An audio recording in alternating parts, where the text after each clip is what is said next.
Assalamualaikum warahmatullahi wabarakatuh. Halo, apa kabar anak-anak ibu kelas 8? Semoga kalian semua dalam keadaan sehat dan masih tetap semangat ya. Semangat dong ya. Nah, untuk pertemuan kali ini ibu akan melanjutkan pembahasan di bab selanjutnya yaitu tentang Sumpah Pemuda dalam Bingkai Bhinneka Tunggal Ika. Simak ya. Nah, arti Sumpah Pemuda. Nah, Sumpah Pemuda itu sendiri berawal dari komitmen untuk bangsa dan tanah air Indonesia. Diikrarkan para pemuda dalam Sumpah Pemuda tanggal 28 Oktober 1928. Sumpah Pemuda sangat penting dalam sejarah bangsa Indonesia. Karena apa? Karena telah menjadi penegas arah perjuangan bangsa Indonesia. Nah, selain itu, peristiwa Sumpah Pemuda ini merupakan pengakuan dari para pemuda-pemudi Indonesia yang mengikrarkan atau berjanji ya, ikrar itu berjanji, satu tanah air, satu bangsa, bahasa. Nah, Sumpah Pemuda ini dibacakan tanggal 28 Oktober 1928. Maka dari itu, setiap tanggal 28 Oktober diperingati sebagai Hari Sumpah Pemuda. Jadi Sumpah Pemuda ini itu digagaskan oleh para pemuda-pemudi bangsa Indonesia. Nah, contohnya ini seperti kalian nih tergerak dari melihat bangsa Indonesia menderita. Maka dari itu para pemuda-pemudi ini mengikrarkan nih satu tanah air, satu bahasa, satu bangsa. Organisasi kepemudaan pada waktu itu ya. Yang pertama ada Trikoro Darmo. Yang kedua ada Jong Sumatranen Bon.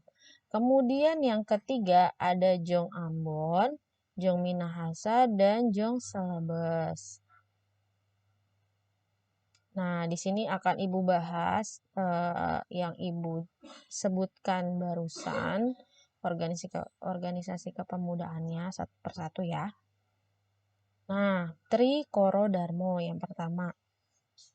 Di sini ada foto ya, foto dari organisasi tersebut. Nah, Trikoro Darmo ini didirikan oleh Satiman dan kawan-kawannya di Gedung Stovia Jakarta tahun 1915.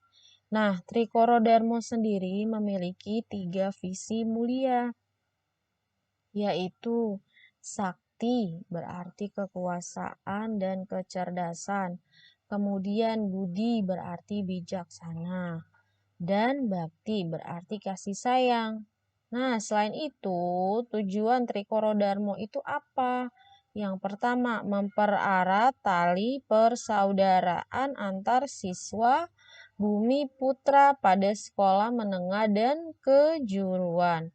Kemudian yang B, menambah pengetahuan umum bagi anggotanya. Dan yang terakhir, membangkitkan dan mempertajam peranan untuk segala bahasa dan budaya. Jadi ini namanya pemuda ya, berarti kan mempererat tali persaudaraan antar siswa. Ya, para pemuda-pemudi ini dalam mendirikan Trikoro Darmo. Nah, selanjutnya, dalam kongres pertamanya di Solo, Trikoro Darmo ini pada tanggal 12 Juli 1918, Trikoro Darmo mengubah namanya menjadi Jong Java. Jadi Trikoro Darmo ini sudah tidak berlaku, namanya itu sekarang Jong Java. Kongres ini juga menetapkan perubahan haluan organisasi dari semula organisasi non-politik menjadi organisasi politik. Jadi Jong Java, Java itu Jawa ya. Jadi ini terdiri dari pemuda-pemuda dari tanah Jawa gitu.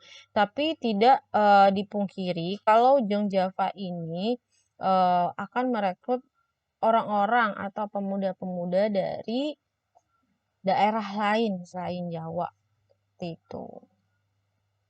Selanjutnya, Jong Sumatera Nenbon.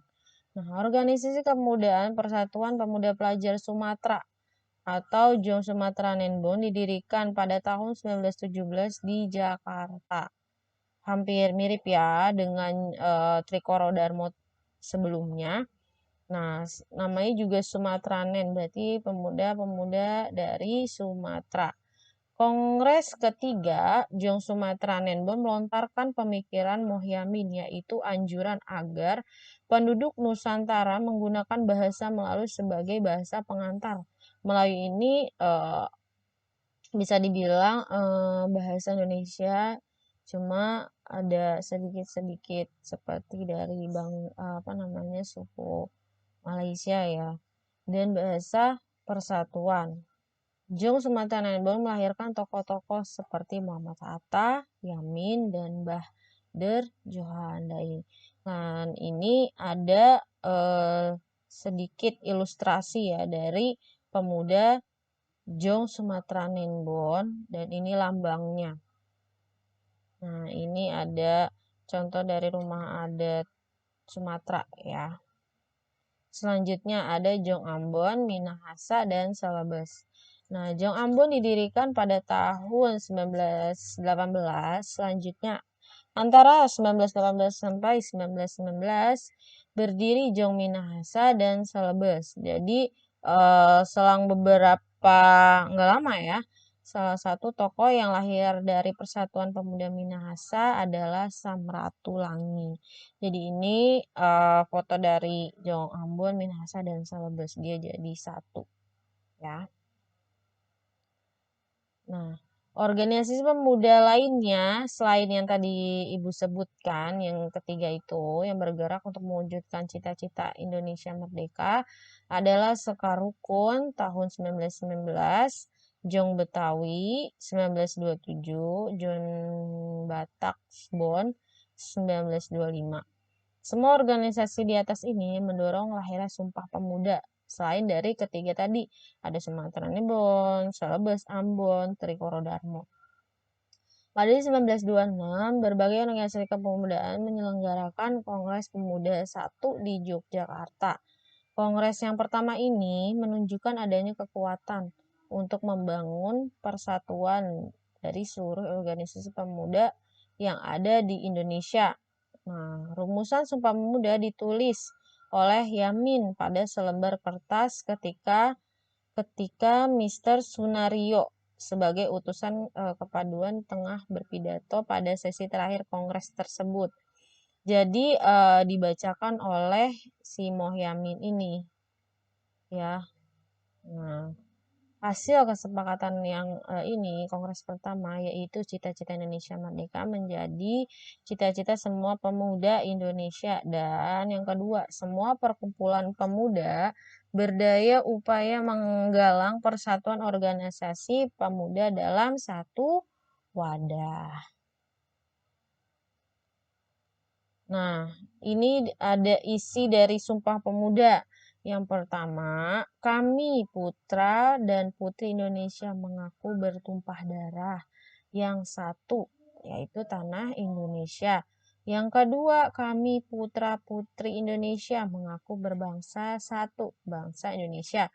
Kemudian yang ketiga, kami putra dan putri Indonesia menjunjung bahasa persatuan, yaitu bahasa Indonesia. Jadi ada darah, ada bangsa, ada bahasa ya. Nah, kesimpulannya apa? Arti penting dari Sumpah Pemuda itu, Sumpah Pemuda pada tanggal 28 bukan hanya menggerakkan para pemuda untuk meraih kemerdekaan, tetapi juga mempertegas jati diri bangsa Indonesia sebagai sebuah negara. Nah, Sumpah Pemuda telah menjadi jiwa dan semangat yang terus terpatri dalam hati sanubari para pemuda. Nah, karena ada sama nasib dan cita-cita, kemudian komitmen untuk senasib sepenanggungan sebagai satu bangsa. Tadi isi dari Sumpah Pemuda ya, tanah air, ditandai dengan sepakatinya bahasa universal antar bangsa, yaitu bahasa Indonesia. Nah, Puncaknya apa nih semangat Sumpah Pemuda ini nih terlihat nih pada tanggal 17 Agustus ya waktu eh, si Soekarno-Hatta memproklamirkan kemerdekaan. Nah, sejak saat itu bangsa Indonesia terdiri atas berbagai etnis, agama, dan golongan menjadi satu. Seperti itu ya.